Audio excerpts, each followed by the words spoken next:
នេះគឺជាសកម្មភាពនៃពិធីរំកិលថ្នាំស្ពានឆ្លងកាត់លើផ្លូវជាតិលេខ2នៃគម្រោងសាងសង់ស្ពានឆ្លងកាត់ទន្លេបាសាក់ចាក់អង្រែក្រោមព្រែកប្រា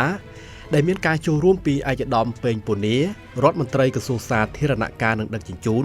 និងមន្ត្រីជំនាញបច្ចេកទេសបានចុះពិនិត្យរំកិលថ្នាំស្ពាននៅចន្លោះសសរទី5កាត់ពីលើផ្លូវជាតិលេខ2នៃគម្រោងសាងសង់ស្ពានឆ្លងកាត់ទន្លេបាសាក់ចាក់អង្រែក្រោមព្រែកប្រា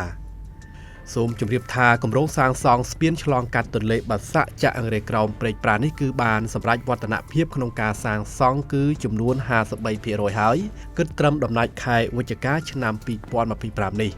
ស្ពានឆ្លងកាត់ទន្លេបាសាក់ចាក់អង្រែក្រោមព្រែកប្រានេះគឺមានទីតាំងភូមិសាស្ត្រខាងលិចគឺស្ថិតនៅសង្កាត់ចាក់អង្រែក្រោមខណ្ឌពោធិ៍សែនជ័យ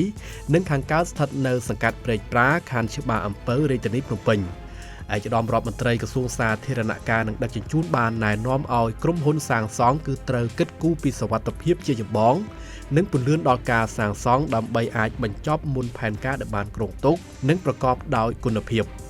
ជាការពិតណាស់នៅពេលដែលសាងសង់រួចគម្រោងនេះនឹងជួយកាត់បន្ថយនៃការកកស្ទះចរាចរណ៍លើស្ពានព្រះមុនីវង្សផ្លូវជាតិលេខ1នៅច្បារអំពៅនិងជួយពង្រឹងដល់ទំនាក់ទំនងសេដ្ឋកិច្ចសង្គមរវាងរាជធានីភ្នំពេញប៉ែកខាងត្បូងនៅអាកាសយានដ្ឋានអន្តរជាតិតេជោជាពិសេសធ្វើឲ្យប្រសើរឡើងដល់ប្រសិទ្ធភាពនៃការដឹកជញ្ជូននិងភស្តុភារកម្មនៅតំបន់រាជធានីភ្នំពេញ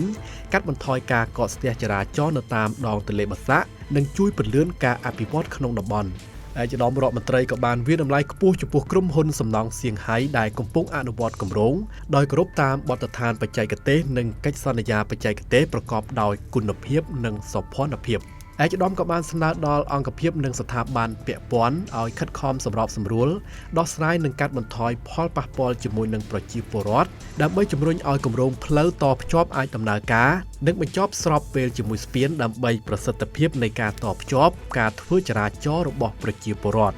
ឯកឧត្តមក៏បានជំរុញការសាងសង់ផ្លូវតភ្ជាប់ទៅផ្លូវជាតិលេខ1និងពង្រឹងសុវត្ថិភាពដើម្បីសម្រួលដល់ការធ្វើដំណើររបស់បងប្អូនប្រជាពលរដ្ឋសូមបញ្ជាក់ផងដែរថាស្ពានឆ្លងកាត់ទន្លេបាសាក់ចាក់អង្រែក្រោមព្រែកប្រានេះគឺជាស្ពានទី7ហើយនៅតាមដងទន្លេបាសាក់បន្ទាប់ពីស្ពានដែលត្រូវបានសាងសង់រួចរាល់រួមមានស្ពានឆ្លងកាត់កោះពេជ្រទៅកាន់កោះនរាស្ពានព្រះមុនីវង្សទី2ស្ពានព្រែកសំរោងស្ពានកោះអន្លង់ចិននិងស្ពានកោះធំ